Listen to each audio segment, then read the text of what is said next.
guys, welcome back to Unbutton. Today we have a fun special guest. We have Amanda Rango here with us. She is a fellow mama and fashion entrepreneur, and you're a seasoned veteran in the fashion industry. Yeah, you could say that. Yeah, and we have loved connecting with her over the past few weeks. We were actually introduced to her through Savannah. Yep. But we're so excited to have her and have you guys get to know her a little bit. She kind of sees a little bit of a different process in the clothing fashion industry, and it's a little different. So Amanda, tell us a little bit about your background. Let's start there, because I feel like it tells us a lot about where you are now and what you're doing now. Absolutely. Okay. So I came here to Columbus. I went to school at CCAD. Nice. So art school track. I originally thought I was going to do interior design, but as soon as I stepped foot into that fashion department, just got really excited about that path. So have my degree from CCAD, and I really just started kind of interning, getting my feet wet here in the industry. And long story short, I've spent 20 years, 2 decades in corporate retail. So more of big box corporate. Yeah. And then just recently, so it's been about 3.5 years since I started my business. So awesome. Yeah. So, the pandemic had good and bad. Yeah. I kind of experienced both the good and bad. But I think one of the best things was just the ability to, do a work from home situation while I was still in corporate. Yeah. And I think it just opened my eyes. I feel like so many people can relate to that. Absolutely. Because it was like the forced, and honestly, it was good for a lot of businesses too, because they were forced to just open their minds to it, Exactly. But I feel like so many people have told us that, that COVID was when they kind of had this light bulb moment, I don't have to be doing what I'm doing right now, and I can have more balance. Yeah, it kind of slowed down the hustle culture a little bit to an extent where when you're in the office in corporate, it's it's always this game of that. So I feel like I've heard a couple of people say that, which is kind of a good thing. I know. Yeah. So that led you to starting your own business, right? So I kind of did the work from home for a while. The company I was working for, they were sold. So I kind of came to a little bit of a crossroads. Yeah. I had the opportunity to continue with them in a different capacity, but, I had probably been in corporate for the last about 7 years at that point with kids. Yeah. And I think just for, just the industry in general, when I was younger, when I was single. Yes. I mean, I was absolutely poured myself into it. So, for that first 25 years, it really served my lifestyle, my personal goals, and just kind of where I wanted to go with my career. But I was kind of struggling those last couple of years in corporate, just trying to figure out, just the balance as a mom. Yes, it changes everything. Yeah. And you just go through, different life seasons. Totally. And I think for me, because it was such an eye-opener, I never thought I could be a stay-at-home mom. I never thought I could have a career and work from home. Right. And during COVID, I was doing both of those Yes. simultaneously, So I think that's really when I just decided there's got to be something different that I can sort of take those 2 decades of experience, skill set. I pretty much went through the limited fashion design boot camp. Yeah. And, I learned so much. How do I take that information and just apply it in a different way? So that's really what started it. Yeah. Okay, so let's circle back to the kids and the balance situation. But I want you to tell us a little bit about what you do now. So you own ARD Fashion Consulting. Yes. And tell everybody a little bit about what you do, because I find it so interesting, and I always want to pick your brain apart into a million pieces, because what you do is something that we have not yet done on our end, which is really interesting. So tell us a little bit about what you do with your clients. Absolutely. So it's been a bit of a discovery process over the last 3.5 years. That's a really good way to put it, by the way. Yeah. A discovery process. Yes, we feel that. We feel that. Lots of discovery and learning. Yeah. I feel like a lot of small businesses or startups could Yeah, 100%. Well, yeah, I just feel like as an entrepreneur, one of the biggest things that I've learned is you have to stay really flexible. Totally. And, you might set out with a dream or a vision. Yep. But it doesn't always pan out the way that you kind of foresee that going. Right. So just to kind of stay flexible and like roll with the punches, which for me, I'm like super type A, I'm a Virgo. It's really hard for me to do. Totally. So, Totally. like I've had to, kind of unlearn some behaviors, reteach myself some new things. So it's definitely challenging.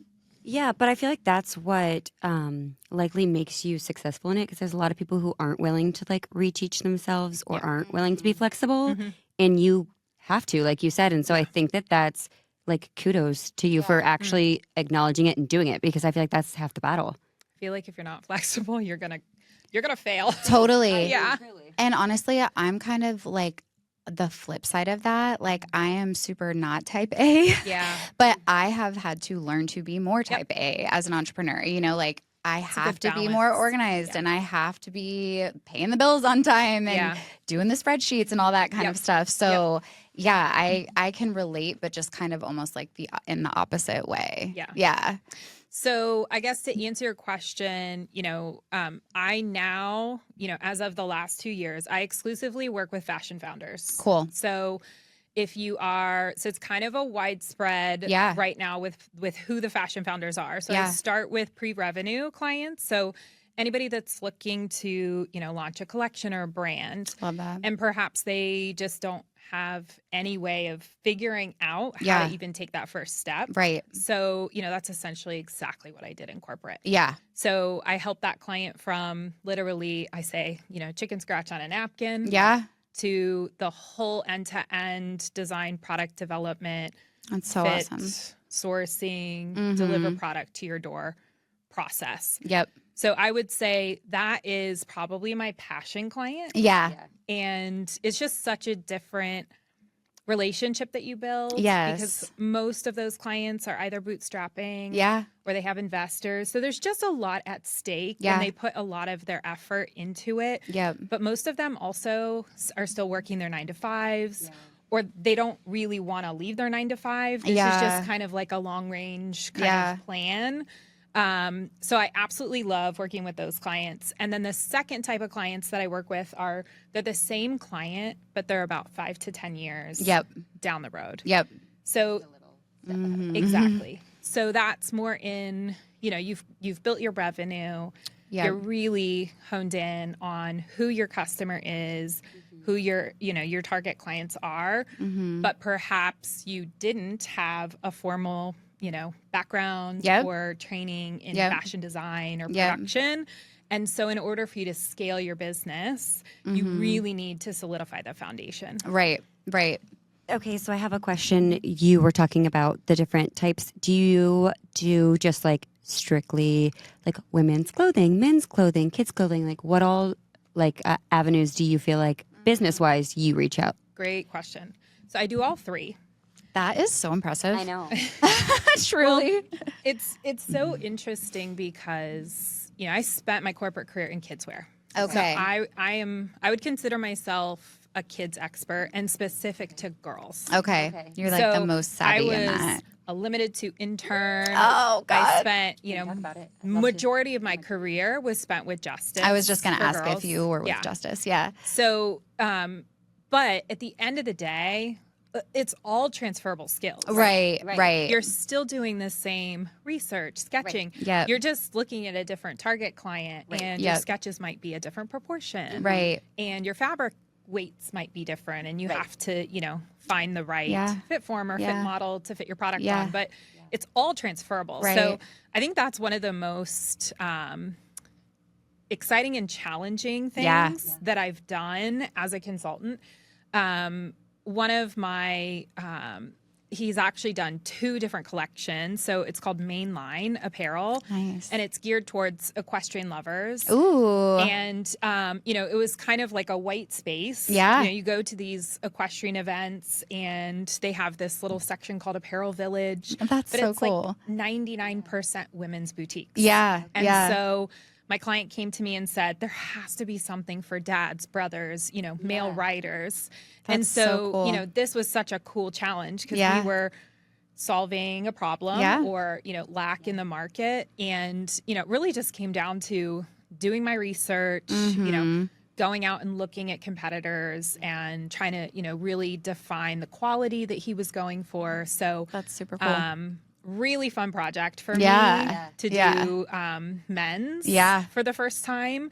But again, like transferable skills, the product is gorgeous. I bet that was such a fun, challenging yet rewarding experience. Absolutely, like just completely stepping outside of your comfort zone, but still kind of in there. And like, good for you for taking it on too. Like you knew that you could take it on. Yeah, I was a little questionable at the beginning, but Yeah, like I think I could do it. Yeah, I'm gonna make it work. Yeah, and that's honestly, I think it's a huge learning as an entrepreneur. The things that make you feel uncomfortable are probably the things 100%. That are gonna push you the furthest. Yes, help you step outside of your boundaries. Teach you the most. I mean, I say like in the last 3.5 years, like literally the amount of like education and information and consumption that I have had is like tenfold my last 3 years in corporate because of that. Because of that. There's so many times that we have said to each other like, oh, so you said yes to that. Okay, we're going to figure that out. And it honestly has been the best of our learning when one of us has said yes and then we're like, okay. Okie dokie, here we go. Try this out. Yeah, but it is really helpful. So correct me if I'm wrong, if somebody were going to reach out to you, it could be anybody starting even just with an idea, not like a place to start, and you kind of help from that like ground zero, build it up, men's, women's, kids. Or it could be somebody who's had their business started but needs that extra nudge of, okay, now where? Yeah.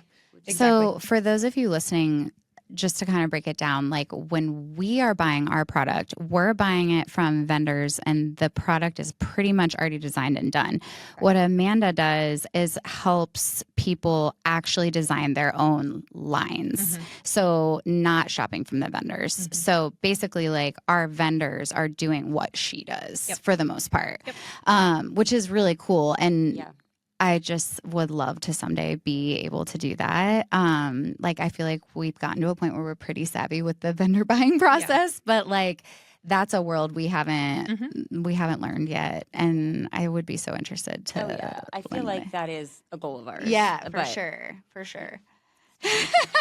Absolutely. Well, Lauren's like, slow down. Don't be starting to say yes already. But it has to make sense. Totally, for you, right? totally. And I mean, we've had these conversations. Like, it's not the right fit for everybody. Right. So, when I speak to clients, when I have discovery calls, I have this like, it's not massive, but like at least the amount of information that I need to determine, are we going to be a good fit? Right. Because you don't want to, I mean, I feel like this is just an entrepreneurial thing overarching as well, but like, you don't want to be taking a client on that isn't a good match because it's going to be a waste of both of your time. Yep. Well, and I have taken some of those clients before and learned from, those, I wouldn't call it a mistake. I call it a learning opportunity. So, maybe I took a client and it was a big headache. Right. And our personalities just didn't mesh. It's not that it was That's like huge a bad too. decision. It's just, we just weren't the best fit for one another. Totally. And I think like that's also a huge part of entrepreneurship is Absolutely. like allowing yourself to make mistakes, to learn from them. Oh yeah. And you're not ever going to do everything right. No. Like that's just a reality. Nobody's perfect. No, but it's so hard when you do because you're like, that was my mistake. Yeah. But it is important. Well, especially in the retail industry. Like I feel like the retail industry is just such honestly a guessing game a lot of times. It's like, I mean, speaking on for us, like right when we think we have something figured out, it's like, no, you don't. You don't. Like the shorts we have back there that I thought was a romper, and I'm like, that was my bad. Yes. It's always something. It's always something. Something little like that. Or Yeah. So remind me how old your kids are. So I have 10-year-old, 9-year-old, and she'll be 6 next week. My little one. Yeah. I love that. So yeah, talk to us a little bit about balancing starting your business with having 3 kids. Like we can so relate in that. And I feel like a lot of people listening probably can as well. Yep. But when you mentioned COVID and being home with your kids, like God, I have just such vivid memories of that and how hard that was. And honestly, we didn't start Coco until we were a little bit through COVID, like the very worst of it. Probably the halfway thick of it point before we truly started Coco. But yeah, because we're coming up on 3 years in February. So like close, but I feel like our kids I wasn't teaching my kids school anymore when we started Coco. There's no way. I had my second in the middle of COVID. Yeah. Yeah, because I remember like I had to wear a mask. There's no no one's allowed in the hospital. So yeah, it was about a little after that because I think we started it when Mason was closer to 1-ish. Yeah. And William was like yeah. So yeah, what was that like? His first market, you were still pumping. Oh, I was still pumping. Yeah. Like, wow, that is so crazy. I forgot about that. I just will not forget that. Yeah. Walking around market and pump in one hand. Yeah. The computer, we were like, oh man. God, is this possible? I know. So many memories of Isn't that wild? journeys. I know. Yeah. Feels like a different lifetime. It really doesn't feel like it was only 3 years ago. Yeah. But yeah, so we had kind of chatted about this last time you were here because Amanda does a ton of networking and I admire that so much. And I definitely see the power in it, but we were kind of talking about how it's a struggle when you have young kids at home because a lot of times the networking events are in the evenings or on the weekends, and like then we struggle with the mom guilt of like working full time and doing all of it. So talk to us a little bit about that and how you navigate it, because I love how you kind of shared your perspective on that with us. I mean, first and foremost, like I said before, nobody's perfect. Totally. I mean, I think I'm my own worst enemy. Yes. And I think, just taking a moment to pause and think, I say this to myself all the time, like, you're not a bad mom because of A, B, and C. Yes. Like, you're just really hard on yourself. You have high expectations, which is okay. Yeah. But, when you actually sit back and think about it, like I try and look at the upside. Yep. Yeah. So, when my kids are like, what? You're not going to be here for dinner? Yes. Like, you're not preparing our meal? Where are you going? I'm like, well, I got to go hit a networking event. Yeah. And, my response to them sometimes is, you may not remember this, but do you remember mommy used to be on the other side of the world for 7 to 10 wild. days? Like, and I know my husband remembers that. Yeah. Yes. But, there's so many ups and downs. I just feel like it's unfair to like compare my corporate versus my entrepreneurial. Right. Because there are the same ups and downs, struggles and wins. Yep. It just all comes down to, and like, I used to call it work-life balance, and now it's just my life harmony. I love that. I like that too. Like, how because there's not really any perfect work-life balance. Like you can try and try and try your entire balance life. Is different from the next day's balance. Totally. Like just depending on what needs to be done or what, who needs you where. I love that. I like that way of looking at it is really a good lens. And going off of that, I'd love to hear your perspective of when you started it, like your entrepreneurial journey. I think a lot of people see just, from outside looking in, but obviously it's a hard choice to make, and with your kids and your family. And, a lot of people outside looking in are like, oh, she must have a lot of help. She must have a lot of this, that, know. So kind of speak to us too on like the struggle aspect of the beginning. Yeah. Ooh, the beginning, honestly, I feel like the beginning was actually less of a struggle for me. Really?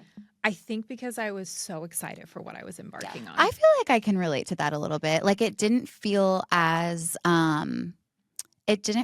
as much pressure because it was just really fun and exciting and building. Yeah. And then the bigger it gets, you're like, oh, yeah. And then it's like, now I have to maintain, or now I have to, increase my revenue. Yeah. Now I have more expenses. Like so much more pressure. Yeah, I feel like the pressure kind of, it continues, but then again, I have so many more tools. Yes. than I did, day one or year one. That I now, it's just, and so much more wisdom. Exactly. I feel more that way prepared too. for the day. Like, I will say, full transparency, like, I don't know that I've ever experienced anxiety as much as I have over the last 2 years. And I think the more that I do things that are hard and that feel scary and stressful, the more that I'm just sort of acclimating to it. So, that's been a huge obstacle we for can me so relate to the anxiety 100%. Because you're balancing, I'm trying to launch a successful business, which, in the grand scheme of things, I'm like, I want to start a business. I want to be closer to my kids. I want to get them on the bus. I want more freedom. But then you're tied to like, how am I going to be successful if I'm not putting every single spare minute I have into building this business? So there's just so many. Yeah. And like you said, one day might be wild as hell. And the next day you're like, I'm not going to do this today. I'm going to have my coffee and sit outside and just chill for like an hour. The amount of times per week that I go back and forth between those two feelings of, no, I'm not going to do that. Or the next day I'm like, I could be here till midnight, not finish everything. And like, I don't know where I'm going to get the time from. It's just every day is different. Yeah. I feel like I struggle with that a lot because our business is so social media centric because it's really hard to not feel like I could always be doing more. You know what I mean?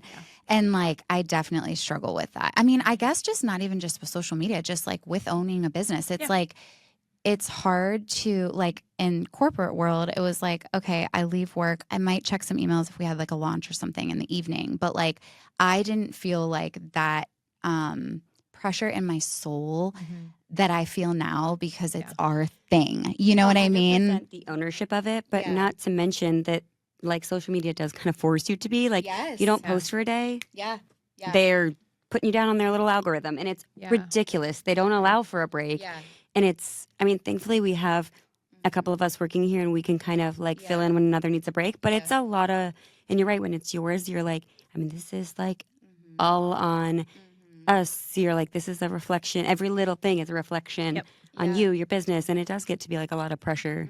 And like engagement is always better in the evenings because people are off work and stuff. So then, being at home, that's like my home time. But I totally struggle with that. Like just the feeling of like you could always be doing more. But I also think that we've worked through that a lot. And we've definitely gotten better. I mean, I also think it kind of just depends on the time of year. Like right now, it's insanity. It's the rush to the finish line. Retail, But I also think now we know that, like in the beginning, it was like we didn't really know how the whole year looked yet. But I find peace on the really stressful, busy weeks right now at this time of year, knowing that like, we're going to get a breath of fresh air once the holidays are over. The January reset. Yes. The first December we did it. I remember at the end of December, I literally was in tears and called Elizabeth and I was like, I just learned a really big lesson. I cannot commit to that much stuff. In December, I was like, I put myself over the edge there and I was just a hot mess. So this year, I'm like, okay, I know that I'm not going to accept all of these outside time in December because it's like, not only Christmas, my son's birthday, my husband's family lives out of town, we travel, like there's just so much going on for us in like personal life that I learned a big lesson that first time. I was like, wow, that about did me in that December. So you just kind of like figure your boundaries. Figure out the boundaries. Yeah, for sure. What are some of your boundaries that you kind of have in place for your work life harmony? Yes. I really love that. And it's still a work in progress. Well, I was just going to say because I need pointers. Well, I guess your kids too. It's like totally. Absolutely. It is actually really hard to keep up with that. I think I try and do like a monthly or an every few months schedule check. Because things do evolve. Like when my kids go from soccer to basketball, the night of practice, the time of their games changes. I kind of fell off the wagon, but I'm getting back on. Like yoga and meditation is like what keeps me sane and kind of gives me like a clean slate to keep going, to feel invigorated. So I try on a monthly basis to just sit on my calendar and block my yoga. I love that. You know, I was good for a while. I was like 4 times a week. Now I'm like 2 times a week. But yoga I'm like, is so great. I would love to get back to that so too. Fantastic. Like you just leave feeling so good. I would love to get back to doing yoga too. It's so good. That's honestly like that, and just quietness. Yeah. You know, being able to quiet my mind. Yeah. Like, those are the 2 things that I personally really need to be the best entrepreneur, the best mom, the best wife. Like, I just find that I get very, you know, if I allow my hamster wheel to keep going. Oh, yeah. You know, I spin all day. Yeah. And then I'm laying in bed and I'm like, I could be doing some research on Pinterest for this next client. Right. And I'm like, you know, going until my eyes close. We have text each other in the middle of the night, like, don't answer this, but I'm looking at blah, blah, blah. And I'm like, this is, we've both done it. The hamster wheel. Yeah.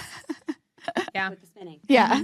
Well, and I think those are self boundaries, you know, and I'm still working on that. Like, I feel like those are the hardest ones. They're the hardest. Yeah. Yeah. Yeah. And I mean, I can only speak for women because I am a woman, but I feel like as a woman, I feel very obligated to keep everybody else on track. 100%. And to make sure that I'm not letting anybody else down. Yep. And for some reason, it's me that I know. sacrifice. I feel that deeply. Yeah. And we're, like you said earlier, like we are always our own harshest critic. Like, why do we do that to ourselves? I don't know. I say all the time, like, just stop thinking about it. I'm like, I'm like, are you insane? What do you mean? Just stop thinking about it. I'm like, if I could, I would. I feel like it's just in our DNA. Like, truly. Yeah. And even just things not even work related with the kids that I'm always worrying about. And he's like, I'm like, you know, didn't you think about that? He's like, no. I'm like, okay. That's like, so what do you mean funny. you didn't think about that? You know, like just seriously, it didn't cross your mind. Right. As a mom, you just are constantly thinking about yourself, but your kids at all times. Yeah. It doesn't stop.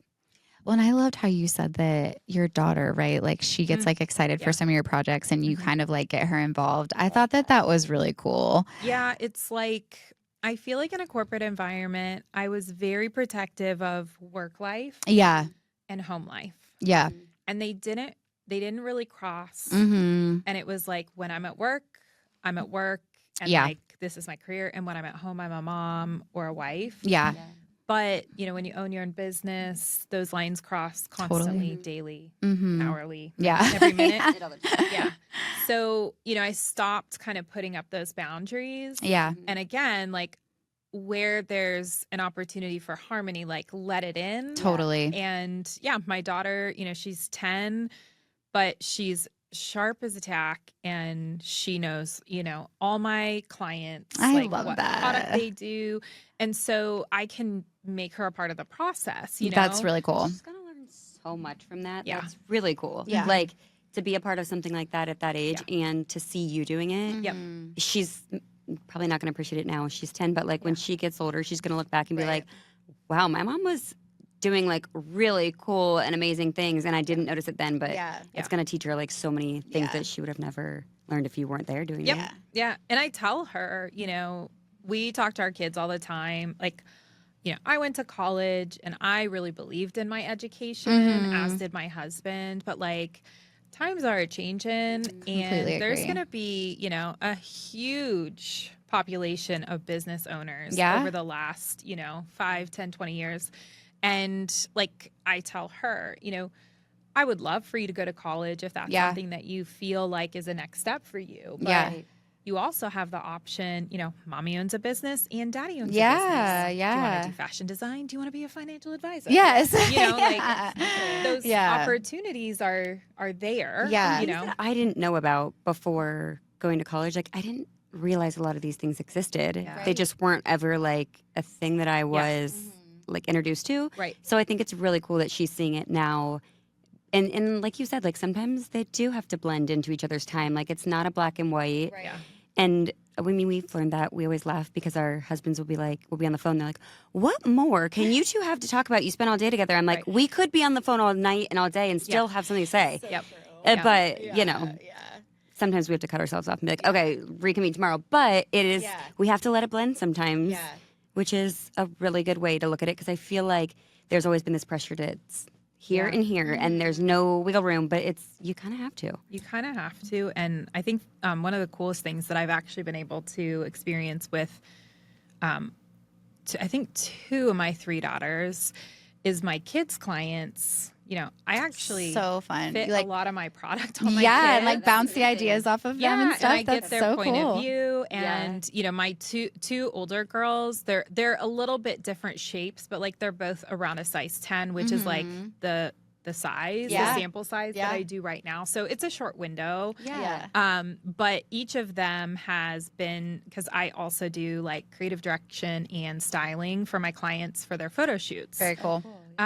So, I do all the model sourcing and kind of put together everything. So like my daughters, I bet they love that. Have been able to be on set. And it's such a cool experience to kind of let them, go through that and just kind of, be a part understand more of like what I do. And, It is cool to see your like kids be excited about something. I mean, we have boys, so they don't get excited about the clothes, but we've heard all of our kids say like, "Oh yeah, I want to go to mommy's office. I want to like, and you're like, what do you? Cool. They just think it's cool that, and I'm like, that's kind of neat, like. My boys love, like on our launch nights, Shopify has like the live map of where everybody is. And they get really excited about that. That's and awesome. Even though it's not clothing related, they're like, ooh, let's see. They call them the spiders when like the line moves to add something to cart. That is so fun. I love that. Yeah, it's fun. But like you're saying, like it definitely feels better when you can feel like they're kind of a part of it and not feeling like there has to be this super strict like boundary of like work and home. Yep. I like that perspective. Yeah. Yeah. If you were going to give, okay, I have 2 questions. If you were going to give a new entrepreneur any advice, what would be the one big takeaway? Let's start there and then I'll ask. I think something that I'm doing now that I probably could have done more of early on is rely on my trusted network for resources. Like I don't know why, but I felt like I had to like prove myself and do everything on my own. Yeah.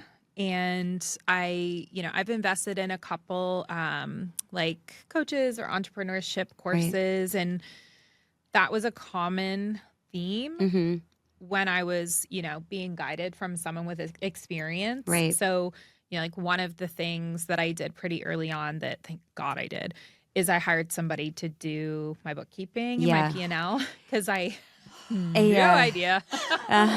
Well, we can relate to that because at first it was just the 2 of us and we did all of the things. And just this past like year and a half when we didn't do all. Well, we were dropping the ball on a lot of things because we're only 2 people. Yeah. And I feel like we've gotten better at passing the torch on certain things, which is a hard, like you said, being type A. Like I'm a little bit type A, Elizabeth not as much, but like delegating is a little hard because you like things your way and you're like, I'm okay, I'm gonna let go of that one and I'm gonna try not to watch over the shoulder the whole time. Right. Yeah. But that's so true. Like the second you let go of some things, you're gonna be a little bit freer. Yep. And I think honestly, sort of not contradictory to that, but like on the other side, don't hire too quickly. Yes. Like know your bookkeeping, your revenue, like know all of your numbers and like how the growth trajectory is to understand like how long can I, wear 7 hats. Yes.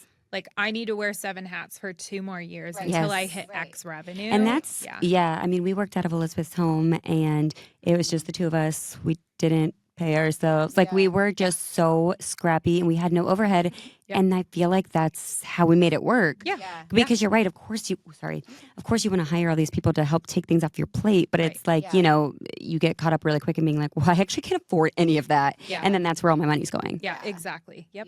Yeah. So I think knowing like either learning how and when to make those decisions, or, maximizing like trusted partners or people who have experience in that can kind of look into your business and help guide you so that you just kind of know when to pull those levers. I think that's really good advice and something that I feel like we've had to learn along the way. Yeah. My second question was, if people want to find you in your business, tell us where best to find you, where the best source to get a hold of you is, and things of that nature. Oh my gosh, so many places. Well, my website, which is ardconsulting.com, and you can also find me on IG. Yes, and we'll put the notes in the bio too. Awesome. Yeah. I do also do LinkedIn. Nice. So, obviously LinkedIn and IG are a little bit of like different targets. And then also on my website, I have a blog. So I'm very passionate about education. Yeah. Even through my corporate career, and still to this day, like I spend a lot of time at Ohio State or CCAD and just. Okay, we should touch on that. Okay. Yes. Is like how connected with you through staff. Yes. I didn't even touch on that. You had spoken at a class she was in, right? Yeah, I think that's the first time her and I connected. Yes, that's how we ended up meeting. I can't remember which one. So there's two classes that I've spoken at in the FRS program at Ohio State. So one was a trend forecasting. I think it was that. Yeah. Yep. And the other one's like a like career journey, like just sharing your career journey and things like that. Okay. Because Sav kind of took over a little bit of that part.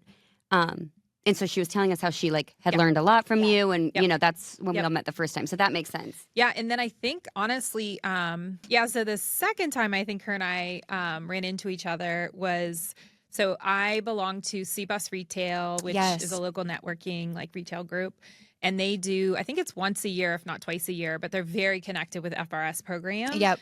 So it was a joint event on OSU campus, and I saw her again, and I mean, she's hard to miss. She's absolutely gorgeous. Like always looks very polished. And, and she's just so sweet. Yes, When we first had her as an intern, we're like, we didn't expect her to be so sweet and humble and hardworking because, like it is kind of hard to find. Yeah. And she stands out. You're right, because she's so hardworking and so like true to herself. But like it is really like neat to see her. Agree. I also admire that you take the time to do those things amidst being a mom and an entrepreneur. Like, you tell me about your motivation behind that. Like, I remember Sav having a call with you in the shed, and I just was like, that is so sweet that she is taking the time. And we said, do you want to go in the house? Because we're like, oh my God, this lady's going to think we're a kook. We're working out of a shed. And we're like, stop, go in the house. She's like, no, it's fine. I'm like, oh my God. You guys are like passing by with inventory behind them. It was like, my dogs are like jumping on the windows in the background. So funny. But I just think that's so cool that you do that and that you are so passionate about education. Like, what's your motivation there? Because I just find like, what keeps you motivated to find the time to do that and just keep those connections and do the continuing networking and stuff. Like, I need some of that. Yeah.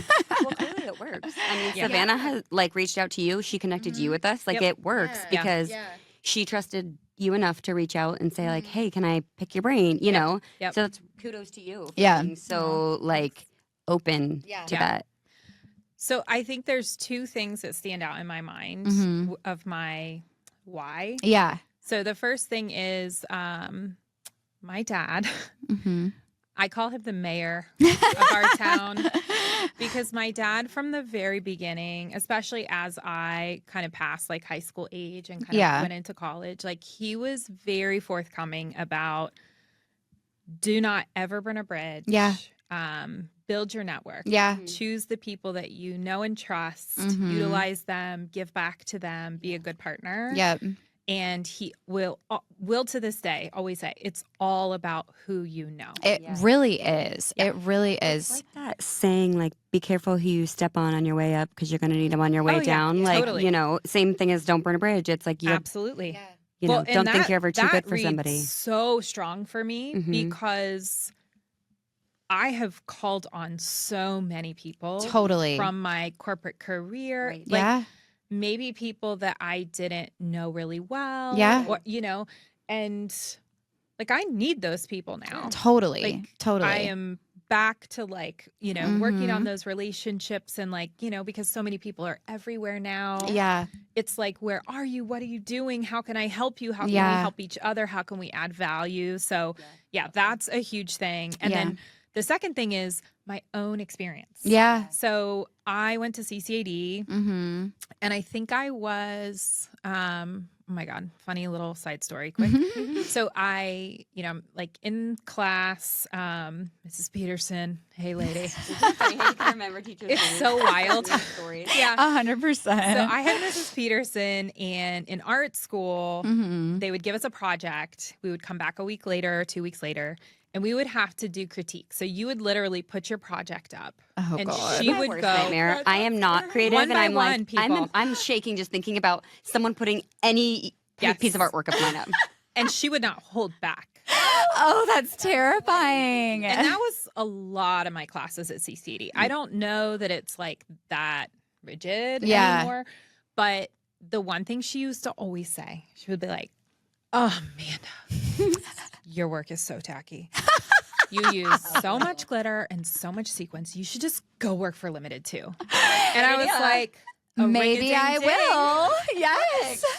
So, you know, when she said that to me, I felt like an idiot, but I also was like, okay, this can be a huge opportunity. Oh, like, totally. That sounds like a freaking blast. Yeah. You know? So, and it's so funny how one person thinks it's like an insult and you're like, I mean, great. I just found my path and this is going to be great. So thank you for that. Yeah, totally. So like to get my foot in the door, you know, I was trying to figure out like, how can I get into this business? And I didn't know anything about like reaching out to a recruiter or like contacting HR.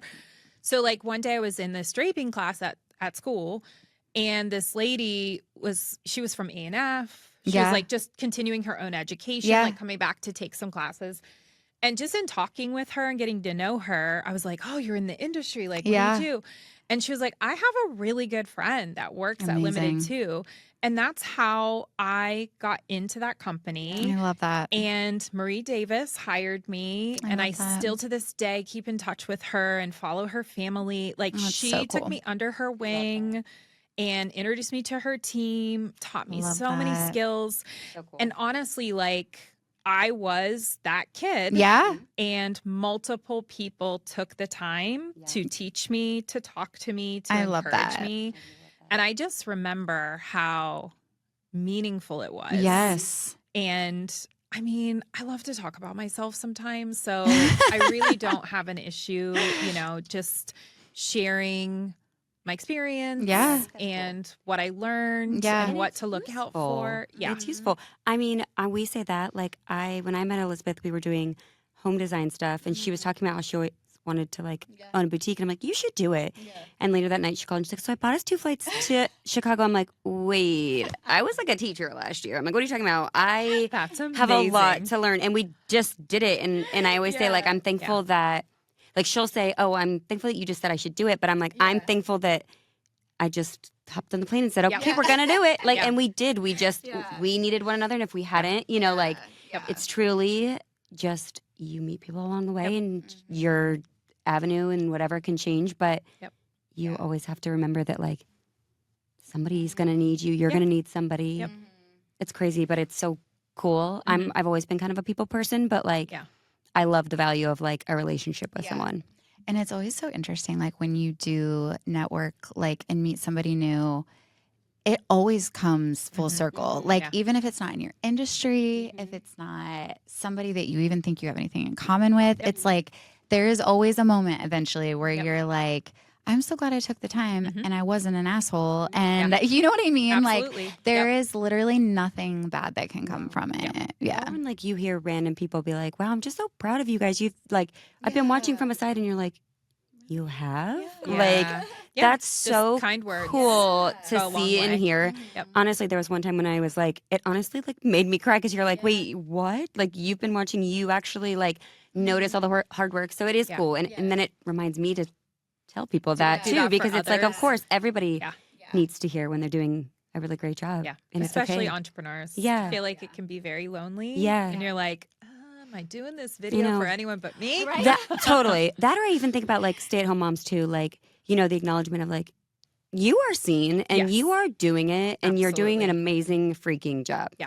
Like, it's just one of those things that goes unseen. Like, Agreed. Especially for the three of us, because I feel like our kids we don't have like that newborn anymore. Like we're almost like we can kind of look back and be like, damn, that was hard. Yeah. That was hard. And like you're getting through it. You're going to be okay. You know, anybody listening, if you're in that fog right now, like you'll be okay.